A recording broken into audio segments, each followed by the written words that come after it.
കൂട്ടുകാരെ, ഞാൻ ഇപ്പം നിങ്ങളെ കാണിക്കാൻ പോണത് കരിയാടുള്ള അതിമനോഹരമായിട്ടുള്ള ഒരു സ്ഥലമാണ്. അങ്ങോട്ടാണ് ഇപ്പം ഞാൻ പോണത്. ഒരു മിനി ആതിരപ്പള്ളി വാഴച്ചാലാണ്. ഇതൊക്കെ കണ്ട് ഓരോരുത്തരും അങ്ങോട്ട് വന്നുകൊണ്ടിരിക്കുകയാണ് ഈ കാഴ്ചകളൊക്കെ കാണാൻ. ഇവിടെ ഇപ്പോൾ വളരെ തിരക്കാണ്. അത്രയും ആളുകളാണ് ഇവിടെ വന്നു പോണത്. അപ്പോൾ അതുകൊണ്ട് ഇനി കാണാത്തവരോ എല്ലാം ഉണ്ടെങ്കിൽ ഒന്ന് കാണിക്കാമെന്ന് വിചാരിച്ചിട്ട് ഞാൻ ഈ വീഡിയോ എടുത്തതാണ്. ഇതപ്പം ഞാൻ ഇതാ ഉണ്ടോ, ഇതേമാതിരി നിങ്ങളൊന്നും ആരും കയറി പോരുത്. പാറയിലൊക്കെ നല്ല വഴുപ്പുണ്ട്. അപ്പോൾ അതുകൊണ്ട് ഇനിയിപ്പോൾ ഞാൻ കാണിക്കണ മാതിരി ഒന്നും ആരും കാണിക്കാൻ പോകില്ലേ. ഇവിടെ ഇപ്പോൾ താഴത്തിപ്പോൾ നല്ല ആംപ്ലേറ്റും കട്ടൻ ചായയൊക്കെ ഇട്ട് കഴിഞ്ഞാൽ നല്ല വരുമാനമുണ്ടാവും. അത്ര തിരക്കാണ്.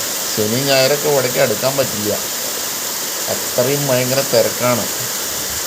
ഇതിപ്പോൾ വേനൽക്കാലത്തൊന്നും ഉണ്ടാവില്ല കേട്ടോ. വേനൽക്കാലത്ത് ഇനിയിപ്പോൾ ഇതൊന്ന് പോയി കണ്ടല്ലെന്ന് വിചാരിച്ചിട്ട് ആരും വരണ്ട. വേനൽക്കാലത്ത് ഒരു തുള്ളി വെള്ളമൊന്നും ഇവിടെ ഉണ്ടാവില്ല. ഇത് മഴക്കാലത്ത് മാത്രമേ ഉണ്ടാവൂ. അപ്പോൾ അതുകൊണ്ട് പറയുകയാണ്. അപ്പോൾ ഇനി കാണാത്തവർ വല്ലവരും ഉണ്ടെങ്കിൽ കണ്ടോളൂ എന്ന് വിചാരിച്ചിട്ട് എടുത്തതാണ്.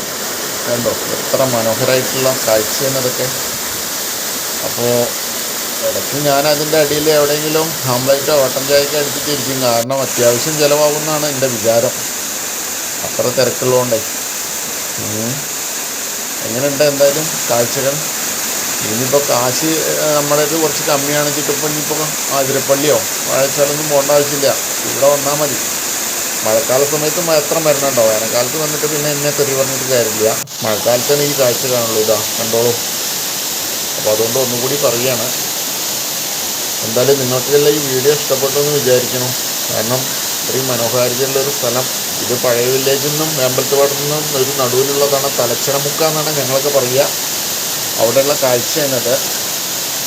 ഇനിയിപ്പോൾ ഇതേമാതിരി ആ പാറക്കെട്ട് കൂടി ഒന്നും ആരും കയറിയിട്ട് ഫോട്ടോ എടുക്കാനോ ഒന്നും പോകണ്ട. പാറയിലൊക്കെ നല്ല വഴുപ്പുള്ള സ്ഥലമാണ്. അതുകൊണ്ട് ഒന്നുകൂടി എടുത്ത് പറയുകയാണ്. ഫോട്ടോ ഒക്കെ നല്ല അടിയിൽ നിന്നിട്ട് എടുത്താൽ മതി. മോണിക്ക് കയറുന്നിടത്തോളം വഴുപ്പൊക്കെ കൂടി. അപ്പോൾ അവിടുന്ന് കീഴ്പോട്ട് വരേണ്ടി കഴിഞ്ഞൊക്കെ മുറിയൊക്കെ ആയി ആകെ കയ്യുംകാലൊക്കെ വെടിക്ക് വെക്കും. അപ്പോൾ അതുകൊണ്ടൊന്നും അതിനൊന്നും ആരും മുതിരണ്ട. അപ്പോൾ ഇനി കാണാൻ വരുമ്പോൾ ഒന്നുകൂടി ഓർമ്മിപ്പിക്കുകയാണ്.